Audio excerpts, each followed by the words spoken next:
So here we have the Mercedes-Benz A180 on a 69 plate. I'm going to start off by showing you inside the boot, and then we'll hop in and run through some controls on the inside of the car from there. As we approach the back of the car, you'll see we have reversing sensors, plenty of boot space as well, along with the 3 individually folding rear seats should you wish to increase this space even further. Okay, now that we're inside the car, we're going to start with the dials. On the left-hand side, we have the speedometer. On the right-hand side, the rev counter. In the center, you'll see the digital readout for the speedometer being displayed at the moment. And then just beneath that to the right, it will show you what gear this car is in. It's an automatic, so we are in park at the moment. I say in the moment for the digital readout because you can change the information that's displayed there with buttons on the steering wheel. We're on the kind of driving data menu at the moment, so lots of it's of fuel economy and car information. But you can access other menus up here as well. And you can swipe through any of those, including having your satellite navigation displayed in the center there as well, should you wish to.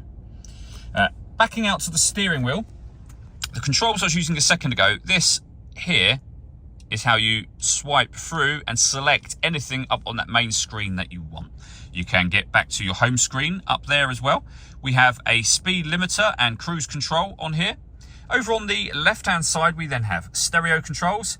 This button, which is very similar to this one, will control the central screen. So every swipe up here will be controlling this screen. A similar array of settings. Again, you can have satellite navigation. You can see it's a nice, clear, very wide color display.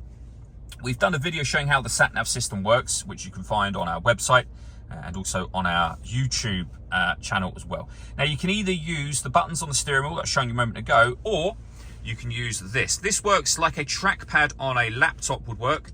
So you can hear me swiping through. It'll also push down to select things. So for example, if you want to listen to your music, you can go to radio, push that button down. We're then in the radio menu. You can see at the top, we have DAB, FM and AM radio available. If you want to listen to your own music, you can do so under the media heading, where we have Bluetooth audio and USB inputs.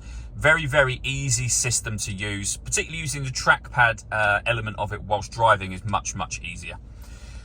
Working our way down, we then have dual zone climate control. So you can adjust the passenger and driver temperature. You can increase and decrease the fan speed and choose the direction you'd like the air to be distributed in. This button here will turn your air conditioning on or off. If you hit auto, the car will determine the fan speed and also the direction of the air to maintain the temperatures you've asked for. The temperatures themselves are always displayed in the bottom corners of that screen just there. Below that, we then have 2 cup holders. We have the buttons that I went through just a moment ago, including your parking camera. So if we put the vehicle into reverse, you actually have a parking camera available to you, which you'll see just there to go along with the parking sensors, of course. The last thing I wanted to mention is the panoramic glass roof you have just here. So there's a button that you can push that will open up the sun blind, and as you can see, that lets in a huge amount of extra light.